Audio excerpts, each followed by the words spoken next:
परंतु त्यांची पूजा फार कमी माणसं करतात.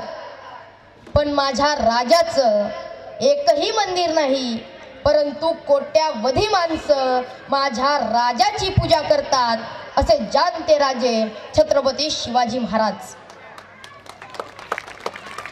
वयाच्या 14व्या वर्षी बुद्धभूषण नावाचा ग्रंथ लिहिणारे आणि हिंदू धर्माची आन बाण आणि शान असणारे छत्रपती संभाजीराजे भोसले या महापुरुषांच्या विचारांना आणि त्यांच्या कार्याला प्रथमतः अभिवादन करतो.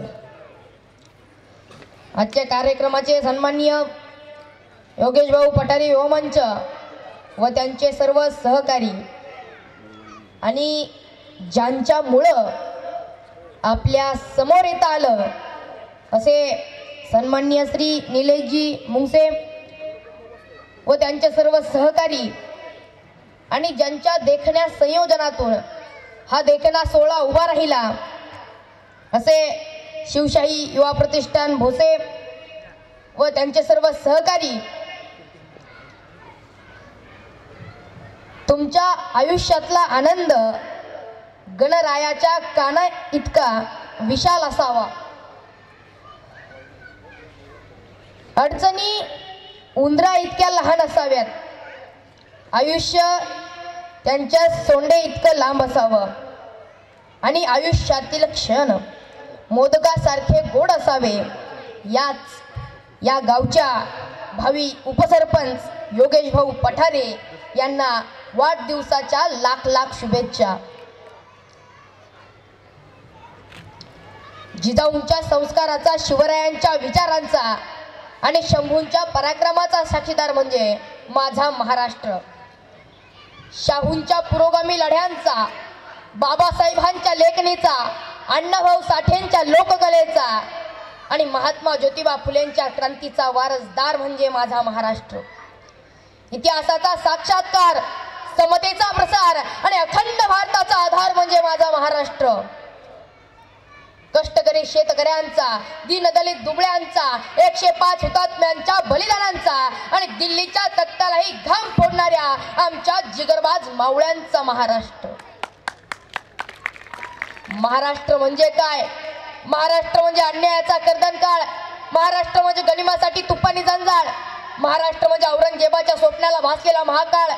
महाराष्ट्र म्हणजे भगव्य शिवराज्याचा सुवर्णकाळ. महाराष्ट्र म्हणजे येणाऱ्या प्रत्येक पिढीचा भविष्यकाळ. महाराष्ट्र म्हणजे आपल्या सगळ्यांची शान.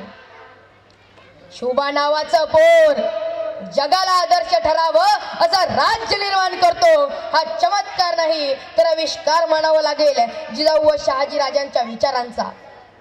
ध्येय गाठण्यासाठी जिद्द हवी, जिद्द येण्यासाठी स्फुरण हवं, स्फुरण चढण्यासाठी आदर्श हवा, आदर्शासाठी नेतृत्व हवं, नेतृत्वासाठी कर्तृत्व हवं, कर्तृत्वासाठी पराक्रम हवा, पराक्रमासाठी देशभक्ती हवी, देशभक्तीसाठी अभिमान हवा आणि अभिमानासाठी स्वाभिमान हवा, परंपरा हवी, संस्कृती हवी. आणि मराठी माणसाला या सगळ्या गोष्टी एकाच नावामध्ये अनुभवायला मिळतात. ते नाव म्हणजे राजे शिवछत्रपती. राजे शिवछत्रपती.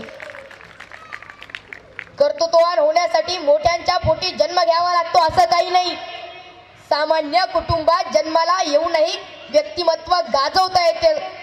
त्यासाठी आचार व विचार प्रगल्भ असावे लागतात.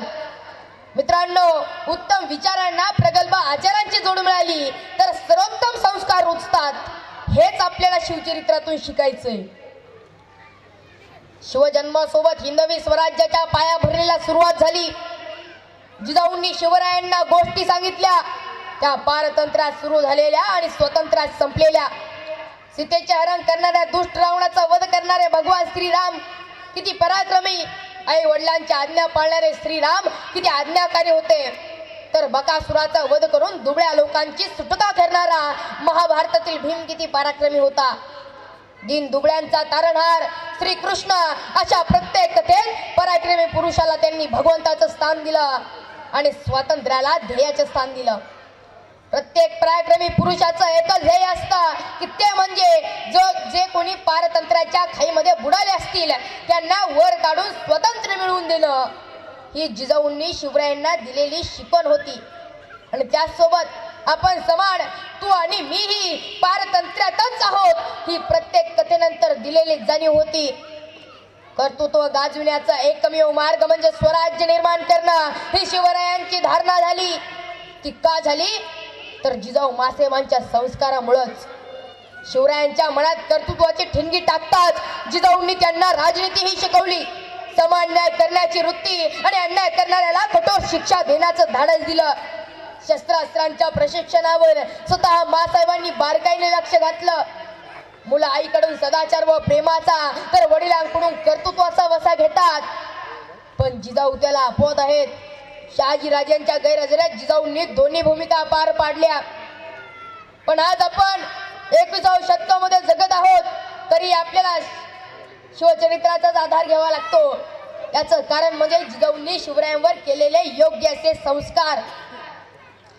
स्वराज्य स्थापनेनंतर शिवरायांनी मावळखोरे तसेच स्वराज्यात पाणी अडवण्याच्या कामांना प्राधान्य दिलं. डोंगरी गडकोटांवर तसेच दऱ्याखोऱ्यात अनेक तलाव बांध विहिरी, खेड्यात तसेच सिंहगड राजगड तोरणा आदी गडकोटांवर आजही उत्तम स्थितीमध्ये पाहायला मिळतं.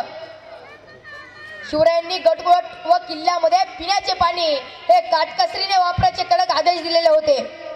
त्यावेळी पाणी अडवा पाणी जिरवा या अशा पाणी बचत करणाऱ्या आणि जेणेकरून पाण्याची पातळी वाढेल अशा योजना शिवराय त्यावेळी राबवायचे, अंमलातही आणायचे. पावसाचे पाणी वाया न जाता ते उतारावर नाल्यामध्ये अडवण्याची पद्धत होती. त्यामुळं कधी कितीही भीषण दुष्काळामध्ये पाण्याची टंचाई भासत नव्हती.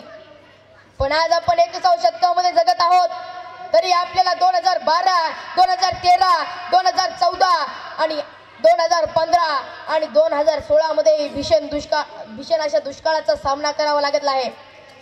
केवळ पिण्याच्या पाण्यासाठी सुद्धा 2-2, 4-4 किलोमीटरवर हिंडण्याची वेळ आली होती.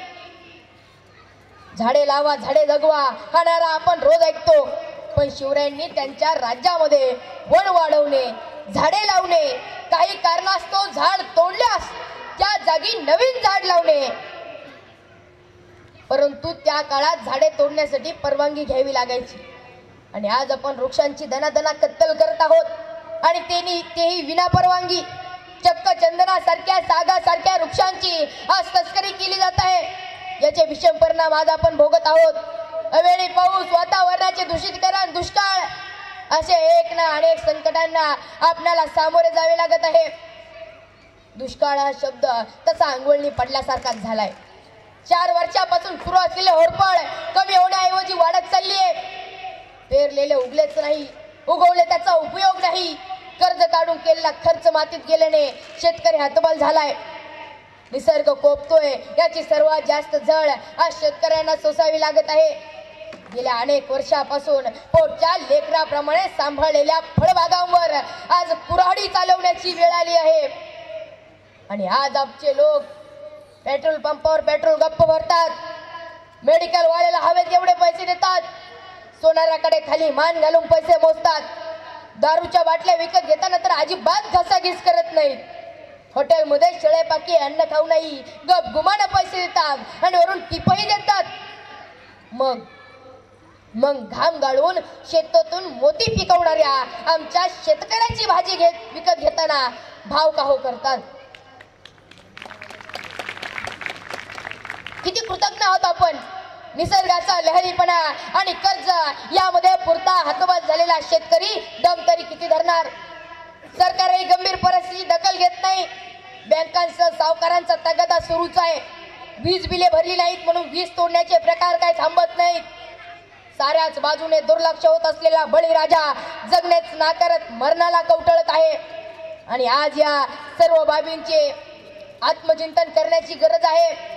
आणि त्यावेळी आमच्या लक्षात येईल की निसर्गाचे हे संतुलन केवळ वृक्षतोड केल्यामुळे ढासळले आहे. वृक्षांची तोड केल्याने जमिनीची धूप होते आणि जमिनीची धूप झाल्याने जमिनी हळूहळू नापीक होतात.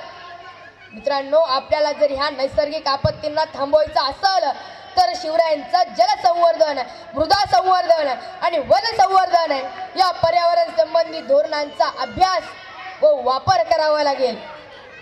पण नाही, आम्ही फक्त शिवकालीन पाणी बचत योजना म्हणा किंवा झाडे लावा झाडे जगवा योजना म्हणा आपण फक्त शासकीय अनुदानासाठी राबवतो.